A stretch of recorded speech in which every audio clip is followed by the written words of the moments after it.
Today we're gonna make chicken Riggies. I've had many of you ask me about this one. Somebody asked and I'm like, I don't know what that is. And then another person asked and I've said, you know what, let me look this up. This recipe is from New York. It's from Utica, New York. I never heard of it. Most places here in Long Island and in the city don't make it. It looks awesome though. Cherry peppers, chicken, rigatoni, chicken Riggies. It's fairly simple. Here's the ingredients. Let's get to prepping them right now.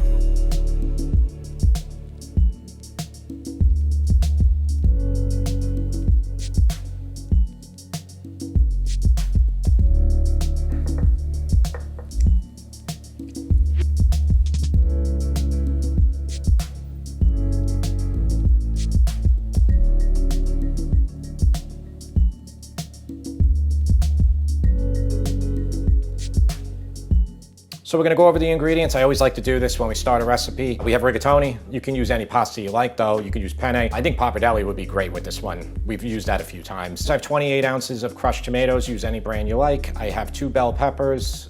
You can use green if you want. You can change the color up. I have a cup of white wine. I have a cup of cream. If you don't want wine in there, you don't have to use it. You can omit it. Just use a tiny bit more pasta water at the end. That's all you have to do. I have a half a cup of pecorino romano. I have garlic that I chopped up and made it nice pieces of it. You don't have to slice it thin all the time. You don't have to mince it. Sometimes it's just better like this. It's just to eat a piece after it gets golden in the oil. Really, really good. We have 2 pounds of chicken thighs. I'm just leaving them off to the side here. We're gonna salt and pepper them, sear them off in a minute. And then finally, the thing that makes this dish really special are the cherry peppers. And you guys know how much I love cherry peppers. Probably have 15 videos that we've done that have cherry peppers in it. I much prefer them to Calabrian chilies, though Calabrian chilies are good too. And you could substitute them here if you're in a bind. Probably in America now, it's gonna be easier to find Calabrian chili paste than it is to find cherry peppers. Cherry peppers are a unique Northeastern thing. They are in every supermarket here in Long Island, here in New York, here in Connecticut, New Jersey, but then pretty much the second you leave that area, they're hard to find. All right, so let's sear the chicken right now. And by the way, get your pasta water boiling because this is all gonna come together very quick. I'm gonna turn my heat to about a 4 out of 10. Doesn't need to be super hot. Just let the pan get hot. If you don't let it heat up properly right now, your chicken's gonna stick to the pan. You don't want that. You wanna get a nice sear and you want the chicken to easily move around. While the pan is heating up, you can season the chicken with salt and pepper. I already did one side, I'm gonna do the other one.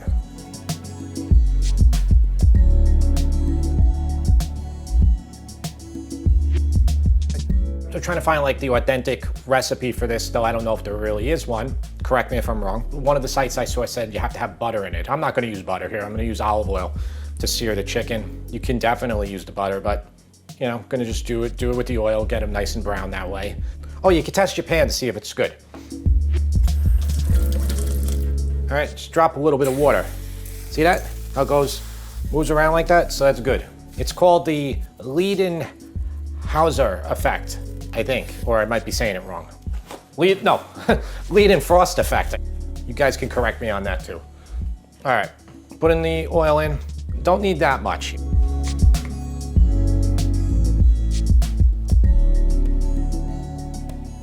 And I'm gonna go down with it.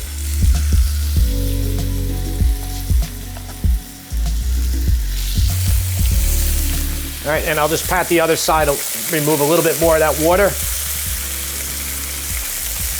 Okay, we'll let these cook for about 5 minutes per side. We're using chicken thighs here, maybe 6 minutes per side. You don't have to worry about cooking to 160. One thing I forgot to tell you, a lot of recipes would have a lot of onion in there too. I feel like with the garlic, you really do one or the other. I feel like the onion and garlic kind of, not butt heads, but kind of cancel each other out.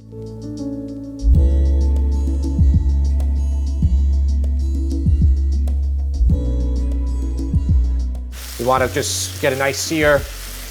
We're gonna take them off, and then we'll finish our peppers and everything. We'll let this rest for a while, and then we'll slice it up.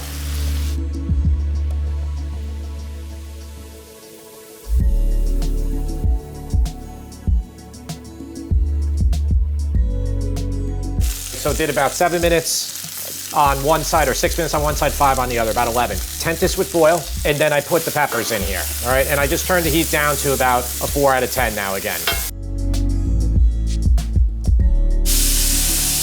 Okay, I think we're good now. So I'm gonna put the garlic in, all that garlic, and we're gonna let that get some color on it too. all right? My peppers have color on them, a little char, that's fine. My pan is pretty dark here. I'm putting a little bit more oil. Got my heat about a 3 out of 10 right now. And I want this, I want the garlic to get a little bit of color on here before I add the cherry peppers. And now when you put these in with the vinegar, it's gonna go right up your nose, so keep your head back. So you got a vent, hood, turn it on. I don't have one, I have a camera above me instead. Let's talk about today's sponsor, Bright Cellars. Going to the store to buy wine can be overwhelming. Often you're just looking at what's right in front of you or what has a nice label. This is pretty much not the best way to buy wine. But Bright Cellars has changed the entire wine buying experience. With Bright Cellars, you start off by answering a few simple questions, and you do not need to be a wine expert to answer any of these. Questions like, what's your favorite chocolate or your go-to drink? They take your answers and they curate a box of different wines that you're guaranteed to love. That box is delivered directly to your door, which means it's so convenient. And my favorite part are the wine education cards because they tell me all about the wine, its flavor profile, serving temperature, and recommended pairings. This red blend by Unsinkable says it goes great with aged Gouda, filet mignon, and stay-at-home date night. Sounds like our plans are all set for tonight. Bright Cellars is giving you a limited time offer of 50% off your first order of 6 bottles, plus an extra bonus bottle. That's 7 bottles of wine for $55. So guys, help support the channel by clicking the link in the description to get started with the Taste Palette Quiz. And a big thanks to Bright Cellars for sponsoring today's video. So those peppers went for about a minute. They're looking good. There's a little bit of color on them. The garlic, I'm gonna put the wine in. Okay, I don't have my heat that high right now, but still keep your head back.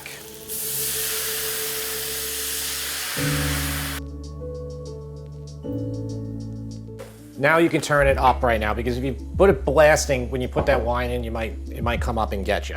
All right, so now I'll turn the heat up and then we'll just remove all the brown bits and we will create that 4-letter word that I will not say.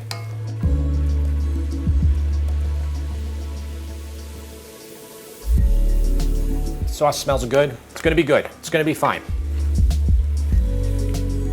All right, and I'm just gonna remove them all with my wooden spoon. This isn't the best thing because it's just a little tiny area there. If you got something flatter, that would probably be better. But we'll be all right. What I wanna do here is, I got it basically about medium high. Let this cook for about 3 minutes. Let the liquid reduce.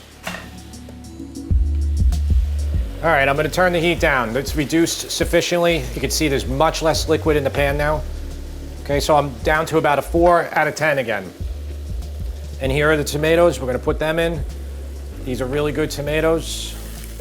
And we're gonna have enough sauce. We'll have plenty of sauce for this. Gonna let this come together, the sauce, and then just like bring it to like a low simmer. And we're gonna have enough time. I got my pasta water boiling right here, all right? We're gonna make perfect timing here. But you don't have to worry about being perfect. All you have to do is never have your pasta waiting for sauce. Okay? Always have your sauce waiting for pasta. That's it. That's all you have to remember. Because the sauce waiting for pasta, you can just lower it or even turn it off while you're waiting for it. But if you let that pasta that's already cooked and you put it in a colander, it's gonna all just stick together and start to get mushy. You don't want that.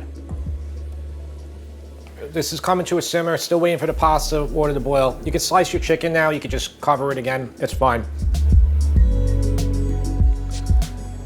Here's a little bit of the juice from the chicken that can go in there. And we'll just slice this up.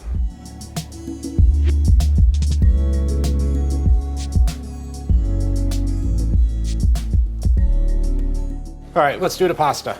2 tablespoons kosher salt. I'm using Morton's kosher salt, guys. So that's 2 tablespoons of this. This salt is almost equivalent to table salt. Not much of a difference. Not at this level, you know. This is rigatoni. This says 14 minutes cooking time. We're gonna cook it to about 11. We're gonna cook it about a minute less than what they say is al dente. Just taste it, and then we'll finish it in the sauce. Okay, just stir it around so it doesn't stick. Sauce is simmering nicely. We can let it simmer for about 3 or 4 more minutes before we add the cream. We're just trying to like reduce it, get some of this liquid out of here. This sauce is looking pretty good now. It's reduced enough. I have a cup of cream. Could you not use cream here? Of course you don't have to use cream, guys. You can take cream out whenever you want. But cream makes it better most of the time. Guys, one of the things I've noticed a lot, and from people asking about it, they're always like, you're putting that much in, that much in. You know, I do a pound of pasta every time, and most of the time I'm not putting 20 cloves of garlic in. So just remember that. You know, when I'm putting a cup of cream in here, this is for a pound of pasta, 2 pounds of chicken. It's being distributed, and I know there's gonna be comments. You guys you're gonna say, don't worry about, you know, telling people that. And I'm always doing a pound here because I got the family. We eat all this food that I make. All right, so we want this to come to a little bit of a simmer. It will start to thicken a little bit, and then we can put our chicken in, and we should have perfect timing with the pasta.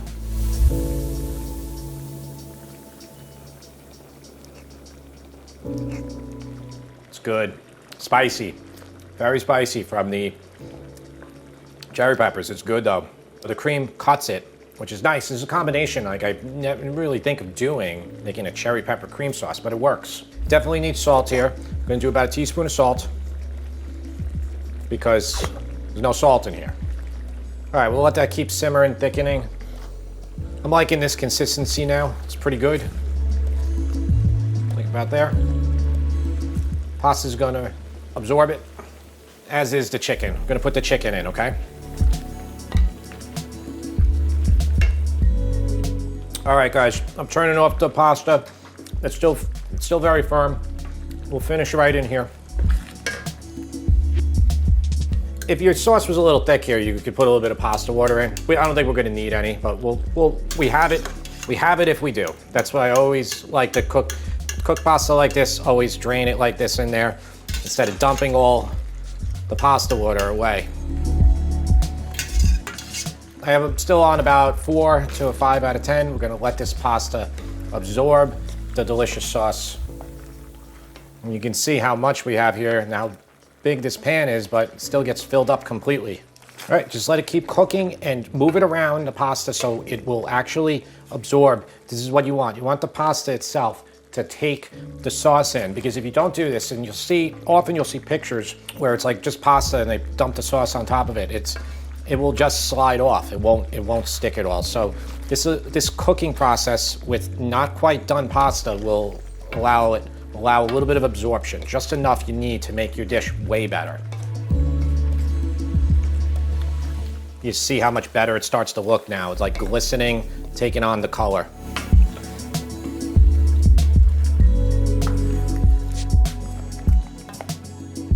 You can add the pecorino.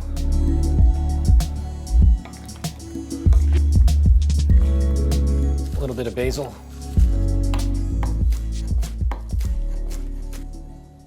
So the taste tester is here, he's back. James, you want cheese on it too? Yeah, sure. Okay, I already put cheese in it, but you know what? You can always have more. And guys, you know, pecorino. You could just do a piece of pasta first. I know. These are cherry peppers right there. There's a bunch of cherry peppers, so just be on the lookout. That's a regular pepper. Okay. It's pretty good. Here's a garlic piece. Like, what do you taste? Is it just too spicy for you? Yeah, it's a little spicy. It is spicy. I like it though. Now listen, just cut back on the cherry peppers if you want. Probably like an 8. Like an 8? An 8.5. You could give me an 8. You could even give me a 7. I'll give you an 8.5 because I still do like it. It just doesn't have a lot of flavor. Mama, would you like to just try a bite, please? Come over here. Come on. Go ahead. That's a cherry pepper. I know. Flavor? Oh, I think it has a lot of flavor. No, I think it's really good. So what do you think, Mama? I really like it. I wouldn't have thought to put No, I do ask. cherry peppers in like a cream, Yep. like a creamy No, sauce. It's I really do. good. I saw they had like some bar in Utica, they were serving like nacho chips with it, and they were dipping the chips in the sauce, in the chicken Riggies sauce. Sounds good to me. Yeah. No, I really It's like actually it. good. Yeah. Now it's actually good? Yeah. Thanks. I have a little bit more. Can you have a little bit more? He's the only person that tells you your food's not good and says, can I have more? You know, like remember what you did with the pinwheel that time? You're like, this is bad, and you kept eating it. Well, anyway, there's chicken Riggies for you guys. I hope you make it. I love it. I think it's great. So you're just gonna have to decide, you know, do you go with me or do you go with this guy?